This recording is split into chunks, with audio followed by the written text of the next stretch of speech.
The abandoned and crumbling old Changi Hospital is considered by many to be the most haunted place in Singapore. It was originally constructed by the British in 1935 as part of a large naval base in the South Pacific.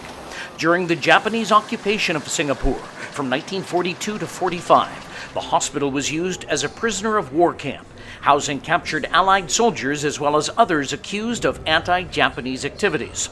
It was also said to operate as a base for the notoriously ruthless Kempitai, the Japanese secret police. Many claim that prisoners were viciously tortured to death within the walls of the hospital, some having their severed heads displayed on iron stakes outside of the buildings. Following the war, many Japanese soldiers were executed on the grounds of the Changi for their misdeeds during the occupation. The Changi would serve as a military and public hospital for the next 50 years before finally being closed and abandoned in 1997. Visitors to the complex have reported hearing tortured screams, being touched by phantom hands, and seeing shadowy figures wandering the grounds day and night.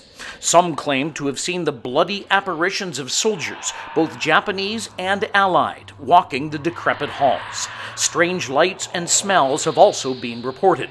Then there's the ghostly figure of a young boy who simply sits and stares into space. Those who've happened upon the young lad claim to have felt an overwhelming feeling of sadness when in his presence.